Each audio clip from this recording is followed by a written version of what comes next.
Good evening, and thank you very much to the organisers of this event for inviting me to take part.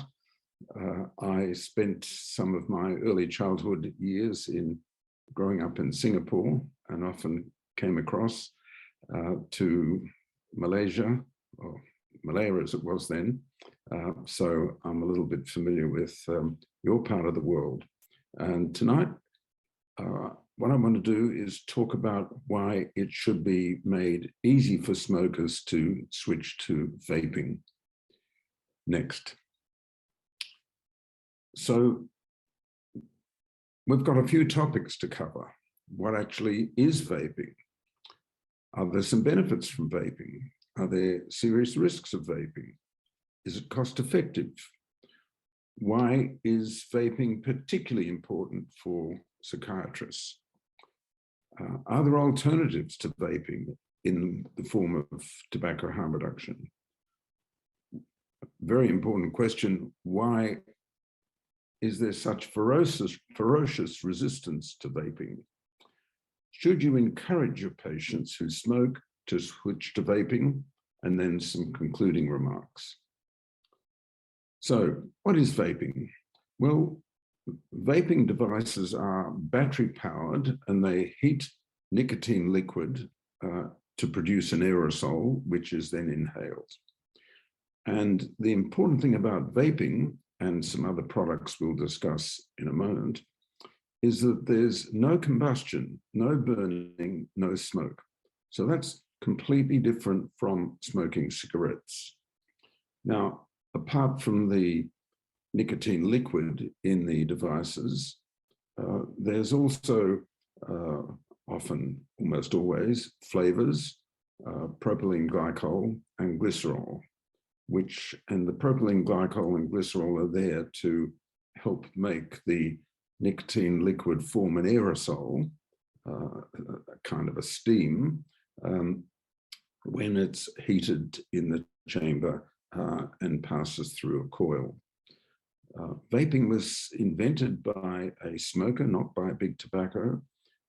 So Hon Lik, a Chinese pharmacist, worked on this for some years and completed the work in 2003. And then it eventually reached the market in around about 2006 and took off in about 2010. There are now about 82 million people around the world who are vaping nicotine, and people vape in dozens and dozens of countries. And the market for vaping is growing, as far as we can tell, around about 20% per annum. So it's growing very, very quickly. The tobacco industry, as I mentioned, didn't start vaping, and it currently around the world owns about 20% of global vaping. We're now on about our 5th generation of vaping devices.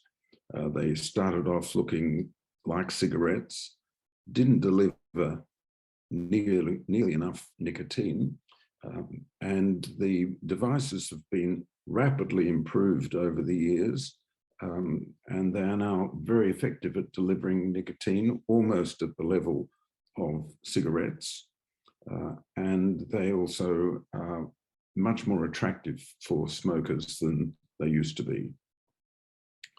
Well, what are the benefits of vaping? Vaping is at least 95% safer than smoking. We have several reputable organizations that have made that estimate. And remember that smoking was responsible for up to 2 out of every 3 deaths of long-term smokers. And that amounts to almost 8 million people around the world every year. And it's around the world, and I'm sure this is also true in Malaysia, it's the most important preventable cause of death: smoking cigarettes, smoking tobacco. It's also, vaping is now also the most popular quit smoking aid internationally, probably also the most popular quit smoking aid in Malaysia. And we don't know this for absolute certain, but it seems probable that vaping is currently the most effective quit smoking aid that we know of. And in countries where the smoking rate, if we look at the decline in the smoking rate in countries with higher vaping rate, it speeds up as the vaping rate increases. So in 2013, for example, Australia had a lower smoking rate than the US, the UK, New Zealand, and these days, just a few years later, vaping has taken off in those other three countries, hasn't really taken off to the extent in Australia, and the smoking rate is declining only 0.3% in Australia and declining much faster in US, UK, and New Zealand.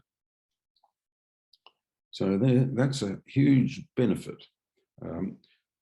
There are some other important benefits. Vaping is much less expensive than smoking.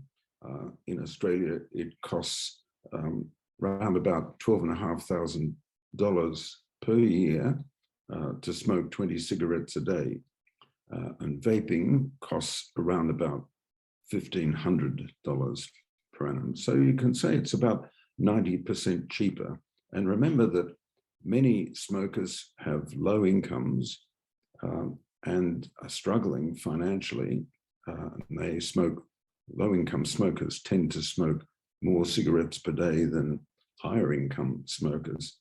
So this economic factor is very important. It means they've got more money to spend on nutritious food, clothing, and other things. Vaping doesn't stink, and cigarette smoking does stink.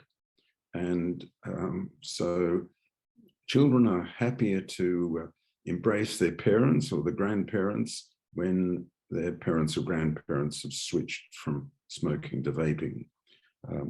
Vaping is also a way of reducing the pollution of cigarette smoking. And that's quite an important pollution. Cigarette butts take a very, very long time, decades and decades, maybe even longer than that, to break down when the cigarette has been thrown out into the countryside somewhere. And so discarded cigarettes are an important pollutant of land, rivers, beaches, and the sea. And also, of course, cigarette smoke impairs the quality of the air we like to breathe. Discarded cigarettes are also an important cause of fires, including domestic fires in the home. So fires in the countryside, and also fires of domestic residences. There is speculation and argument about this, but there may also be some benefits from nicotine for people with certain mental health conditions.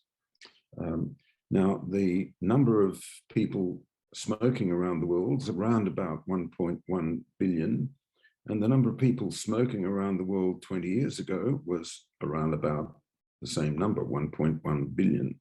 Now, true, the world population's increased by then, but our conventional ways of trying to reduce smoking around the world are not terribly successful. But everything changes when people are encouraged to switch, or it's made easy to switch from smoking to vaping or other forms of tobacco harm reduction. But of course, there are also risks of vaping. And the first thing to say is that the risks of vaping are low, but they are not zero. Cigarette smoke contains around about 7,000 chemicals, and these are generally at high concentration. And the 7,000 chemicals include about 70 carcinogens, cancer-causing chemicals, and they also include the dangerous tars and carbon monoxide. And carbon monoxide is particularly important for the genesis of coronary artery disease. In contrast, the aerosol from vaping only has about 150 or 300 chemicals, somewhere in that kind of range, and they are generally at low or even trace concentration, and there's no tar and there's no carbon monoxide. Another way of looking at this is to look at the so-called biomarkers, that is the same chemicals we were talking about in cigarette smoke and in vaping aerosol, but look for them in the body of vapors and smokers by examining blood, urine, or saliva. And the blood, urine, and saliva of vapors has fewer chemicals than that of smokers, and the chemicals that are there are at lower concentration. Another important type of evidence is that people who switch completely from smoking to vaping often have some improvement in the symptoms of that they had from smoking-related diseases, and often have an improvement in physiological measures, for example, of their capacity of the lungs and their ability to breathe out a lot of air in a short period of time. So far, there have been no deaths globally attributed to the vaping of nicotine. And nicotine dependence may decrease when smokers switch from cigarettes to vaping, although there's arguments backwards and forwards about that. How long do people vape for? Well, some people vape for just a short period and then stop. Others vape for longer periods, months, years, and we can be sure that there will always be some people who will vape indefinitely. But remember that vaping is much, much safer, much less risky than smoking cigarettes. So even if someone switches from smoking to vaping and vapes forever, as far as we know, it's still a big plus. The opponents of vaping, and there are a lot of them, are very concerned about what they call dual use, that is, people who both smoke cigarettes and also vape. Now, usually that's a transitional arrangement, doesn't last forever, and often during that period of dual use, the number of cigarettes smoked per day decreases, and then they come to a point very often where they switch completely over to vaping, stop smoking, only vape, and then after a while, many of those people will stop vaping altogether. Now, it's quite possible that some adverse effects of vaping will eventually be identified, but these are most unlikely to be serious.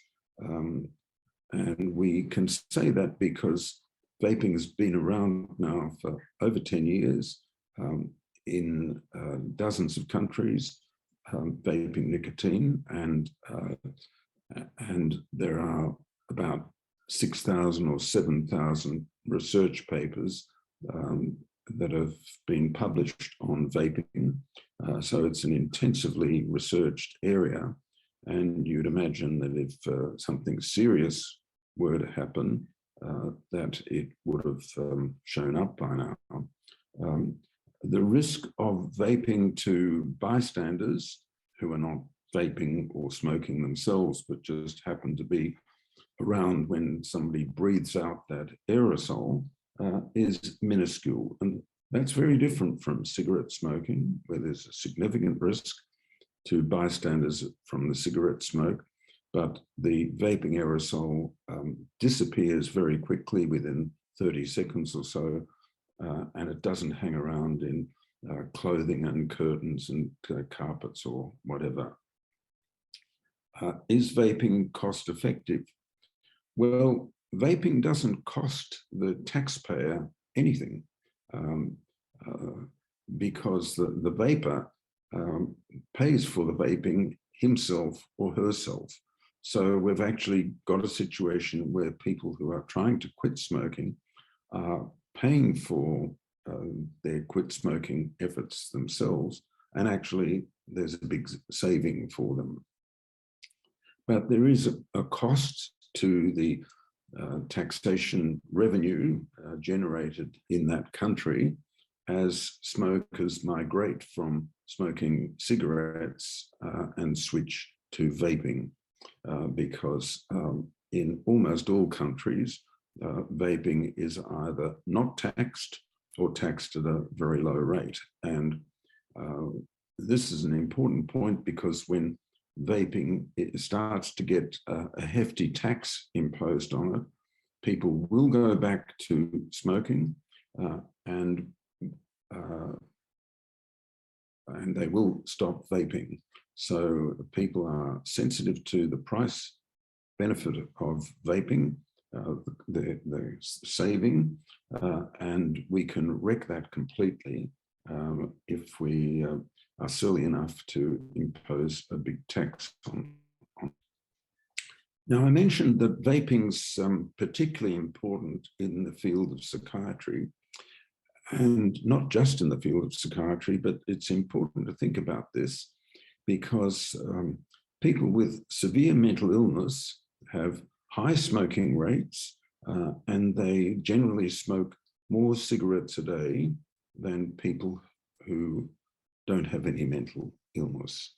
And it's been estimated both in the United Kingdom and the United States separately that people with severe mental illness account for about 40% of the cigarettes sold in those countries. So likely to be the same in Malaysia and Australia, around the world, that people with severe mental illness are very heavy smokers, and therefore premature smoking-related deaths are common in this population. So we can try as hard as we can to treat their schizophrenia or their bipolar disorder or their mood disorder, other mood disorders, and really make some headway, only to find that the person dies prematurely from cancer, heart or lung disease related to smoking. And these populations of people with severe mental illness spend a large percentage of their very low income on cigarettes. So that means that the diet that they would like to spend their money on, they can't afford decent food, and the poor food they eat contributes to their poor health. Another important aspect on this is that enforcing smoking bans in mental health hospitals, in Australia at least, is the #1 cause of patient to staff violence. So when mental health patients attack mental health staff, the most frequent cause in Australia seems to be when the staff have followed their orders and tried to impose a non-smoking, a ban on smoking in the mental health facility.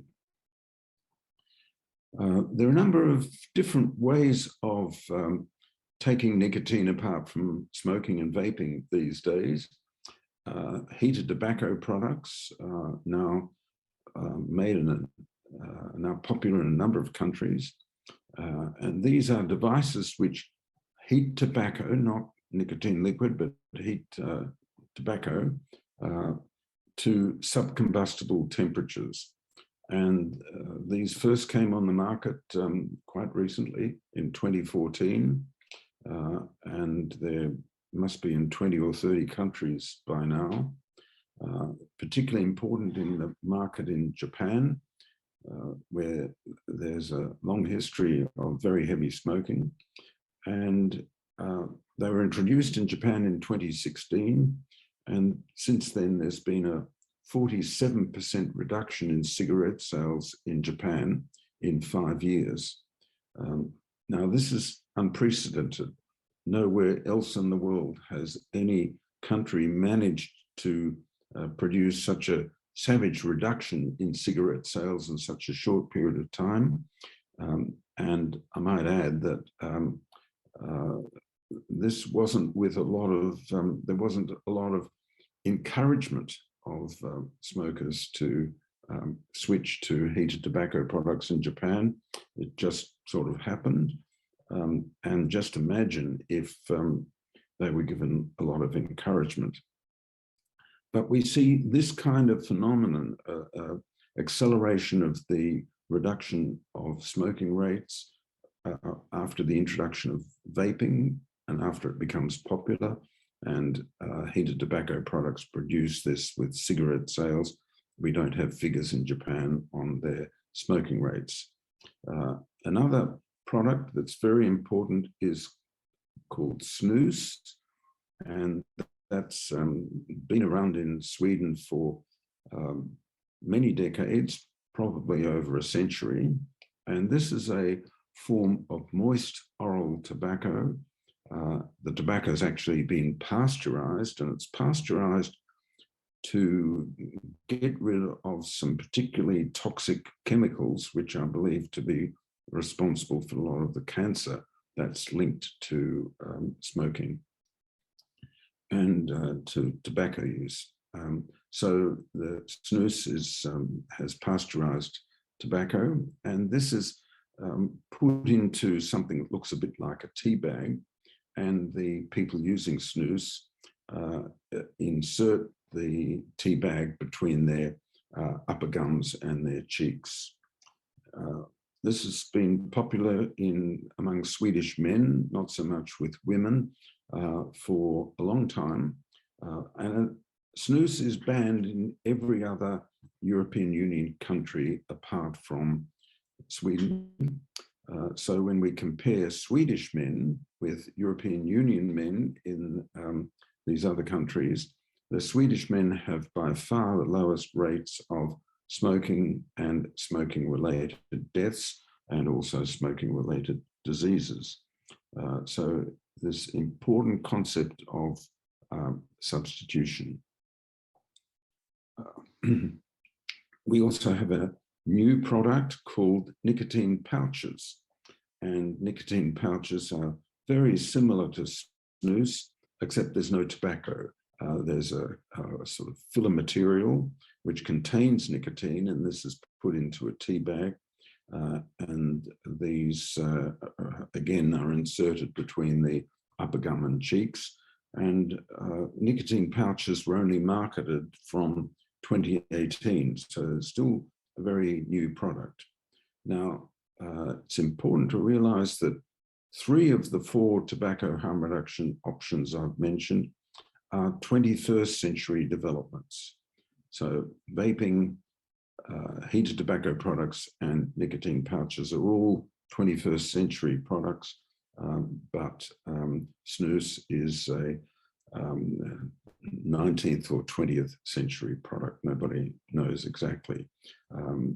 And 2 of the 4 involve no heating whatsoever. So snus and nicotine pouches, no heating.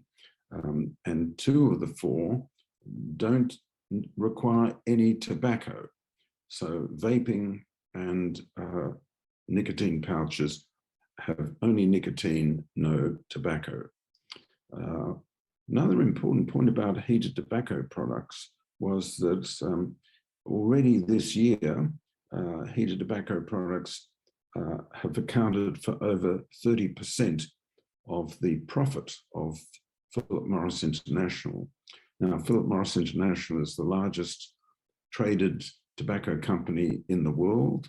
The China National Tobacco Corporation is even larger, but that's 100% owned by the Chinese government and is not traded on the stock exchange, unlike Philip Morris International. So we know a bit more about what's going on with Philip Morris International, and they estimate that by 2025, not so far away, heated tobacco products will account for 50%, half of the profit of Philip Morris International. It's also interesting that the share market gives a higher price to companies that are making, tobacco companies that are making a faster transition away from smoking and towards non-combustible forms of tobacco or nicotine. So the case for vaping and other tobacco harm reductions is very strong, yet in many countries, including, unfortunately, Malaysia, including my own, there's ferocious resistance to vaping. Why is that? Well, some countries readily accept vaping. For example, the United Kingdom accepted vaping as early as 2010 and started promoting it. And they've really made a great deal of progress with vaping. New Zealand has embraced vaping in 2020, so just a few years ago. But in many countries, the issue of vaping is still very controversial. It's very much debated. It's important to remember that we've had ferocious resistance to other new drug harm reduction interventions.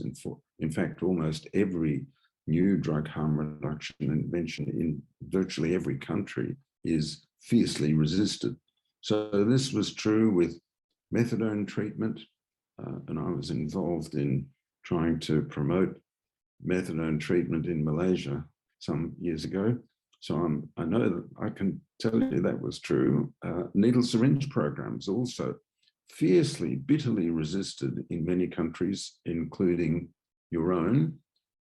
So why has there been such ferocious resistance to vaping? The United Kingdom accepted vaping quite readily in 2010 and made terrific progress. New Zealand in 2020, and that's gone really well in that country. But to be honest, in a number of countries, there is, of course, it's very controversial, and there's a lot of resistance, including Malaysia, including Australia. But we have to remember there's been ferocious resistance to other forms of, new forms of drug harm reduction, such as methadone treatment, needle syringe programs, and I was very involved in advocacy for these in your country some years ago, but also drug consumption rooms and pill testing. There's a lot of opposition to these always in almost every country.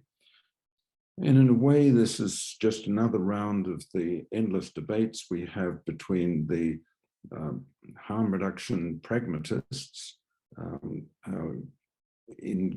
who are doing battle with those who favor abstinence only or prohibition even.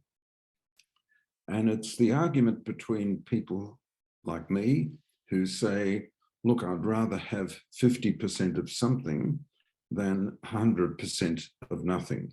But there are people who stick out for having 100% of nothing. So to be honest, this is a silly debate over vaping and over tobacco harm reduction. It's a thoroughly dishonest debate, and it's easily as dishonest as the debate over climate change has been. For me, it's this is a US baseball star, Yogi Berra, who talked about deja vu revisited. So for me, this is just reliving the debates that I've had, so many debates over the last 30 years. Every time a new way of reducing the harmfulness of drugs or drug policy starts to get discussed with a view to adoption and implementation, there's spirited reaction to that.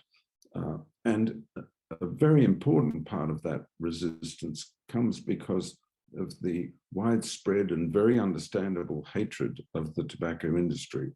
But the tobacco industry isn't the main issue. The main issue is reducing cancer, heart and lung disease from smoking as fast as we can in every country possible. So that's a very important part of this whole debate.